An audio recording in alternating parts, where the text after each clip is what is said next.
My dear friends, do you have a God-given talent? For example, are you hyper-intelligent or very artistic and so on? Or do you have some other blessing from God? For example, you may have a good career with a bright future, or that you are set to inherit a great fortune. Certainly, these are things you want to hold on to and cherish. You do not want to squander them away. In today's Gospel reading, Jesus said, "The kingdom of heaven is like treasure hidden in a field which someone has found.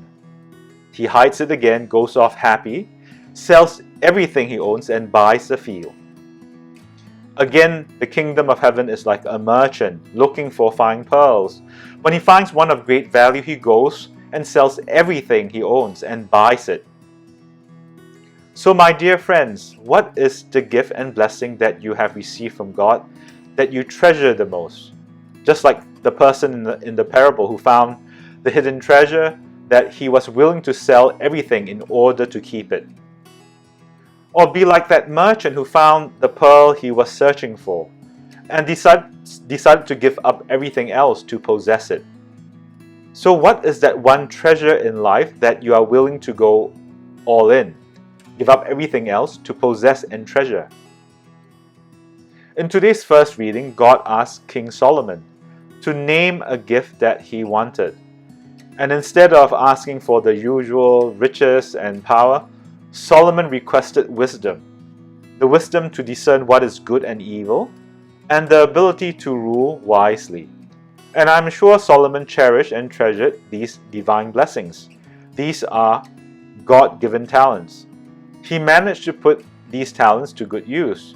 His wisdom benefited the kingdom of Israel, and it became prosperous.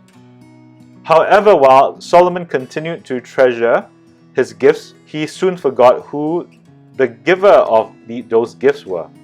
He forgot that the Lord is the source of all blessings and gifts. And this ultimately led to the decline and eventual downfall of his kingdom, even though it did not happen in his lifetime. This is indeed interesting. Solomon was supposed to have the wisdom to discern good and evil, but yet he failed to see his own foolishness and the evil in his own ways. When we forget about God, we will become like Solomon, blind to our own follies and sins. My dear friends, while we should cherish and celebrate our talents, our gifts, our blessings, we must always recognize where they have come from. They are all God-given. And if we lose sight of our faith and put God, who's supposed to be the center of our lives, to the side, then no matter how wise or gifted we are, we too will fall and lose what we cherish.